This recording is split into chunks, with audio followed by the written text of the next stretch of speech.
Ewan ko sa inyo. Ano pinagsasabi mo dahil manliligaw? Kita mo nagchat-chat lang sila sa live. Manliligaw ba agad yun? Naiinis ako sa mga ganyan eh. Napakitaan niyo ako ng ugali.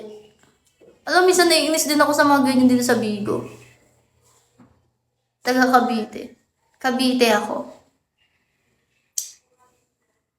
Yung may makita lang nagchat sa live or what, akala jowa or manliligaw mo na.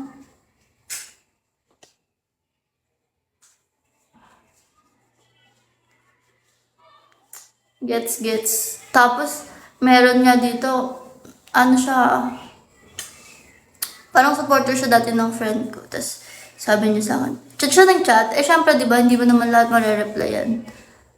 Hindi mo naman marireplyan kasi may ginagawa ka rin outside Bigo, ganun. Tsaka hindi mo naman obligo mag-reply lagi. Sabi, kita tayo, ganyan. Inano niya na makipagkita ko. Kanya. Naman. Sabi ko, bakit hindi yung friend ko yung ayain mo? Bakit sa akin ka nag-aaya? Kurt. Tapos sabi niya, sin na lang, hindi na nagre-reply, no? May jowa kasi. Sabi niya. Bisit ako. Minsan, ako na talaga nasasabi.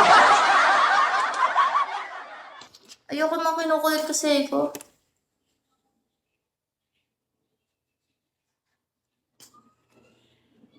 Yung parang inoobliga ka ba? Kalma puso mo. Hindi lang, nainis lang ako sa ganun. Huwag ka Hindi ako nagagalit, pero nakakakuha ng pika. Nakukuha nila yung inis ko. Yung agang-aga ganun. Tapos meron pa nga kunyari tulog ka, tapos bigla tumatawag. Neat. Pero ako naman kasi, pag komportable ako sa tao, kahit na hindi ka nagsusupport, hindi ka nag-ano sa akin, pinakausap ko, ganun. Bakit? Wait lang.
Zero nine tatlong 7 4 1 2 1 3 8.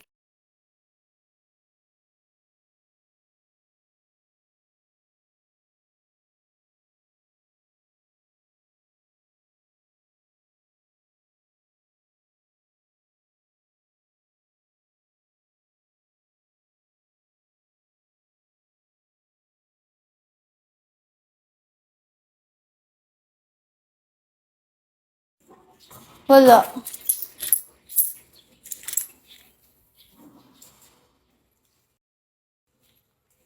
May nag-chat, sabi, anak ko daw yung tumatawag.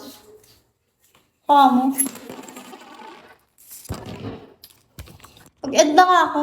Kinukuha niya lang yung pick ako. Bisip. Mag-end ka na, iniinis ka pa.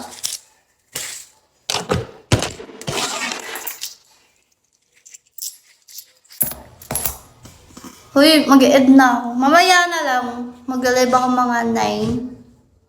9 or 10. Nag-aaral ka pa. Tapos na ako mag-aaral. Ilang taon ka na, Lax? Gabi, sayang yung oras ko, 1:44 na.